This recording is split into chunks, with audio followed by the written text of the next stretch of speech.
शरीरस्य मध्याद्रोचमानो घर्मरुचिर्य आगात् समृत्युपाशानपनोद्य घोरानिहायुषेण घृतमत्तु देवः ब्रह्मज्योतिर्ब्रह्मपत्नीषु गर्भं यमाददात् पुरुरूपं जयन्तम् सुवर्णरम्भग्रहमर्कमर्चं तमायुषे वर्धयामो घृतेन श्रियं लक्ष्मीमौपलामम्बिकाङ्गां षष्ठीं च यामीन्द्रसेनेत्युदाहुः तां विद्या ब्रह्मयोनिगुं स्वरूपामिहायुषे तर्पयामो घृतेन दाक्षायण्यः सर्वयोन्यः स योन्यः सहस्रशो विश्वरूपा विरूपाः ससूनवः सपतयः सयूथ्या आयुषेणोऽमृतमिदं जुषन्ताम्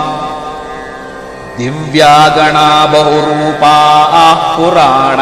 आयश्चिदो नः प्रमतन्तु वीरान् तेभ्यो जुहोमि बहुधा घृतेन मानः प्रजागम्रीर्षो मोत वीरान् एकः पुरस्ताद्य इदं बभूव यतो बभूव भुवनस्य गोपाः यमप्येति भुवनगुंसां पराये स नो हविर्घृतमि आयुषे येत्तु देवः वसून् रुद्रानादित्यान् मरुतोतस्वाद्यान् ध्रुभोन् यक्षान् गन्धर्वागश्च पितृगश्च विश्वान् भृगोन् सर्पाङ्गिश्चाङ्गिरसोत सर्वान् हृतगुं भूत्वा स्वायुष्य महयामशश्वत् विष्णो त्वं नो अन्तमशर्म यच्च सहन्त्या प्रतेदारा मधुश्च्युत उत्सं द्रुह्यते अक्षितम्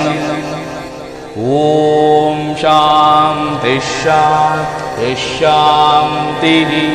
शरीरस्य मध्याद्रोचमानो घर्मरुचिर्य आगात् समृत्युपाशानपनोद्य घोरानिहायुषेण घृतमत्तु देवः ब्रह्मज्योतिर्ब्रह्मपत्नीषु गर्भं यमाददात् पुरुरूपं जयन्तम् सुवर्णरम्भग्रहमर्कमर्चं तमायुषे वर्धयामो घृतेन श्रियं लक्ष्मीमौपलामम्बिकाङ्गां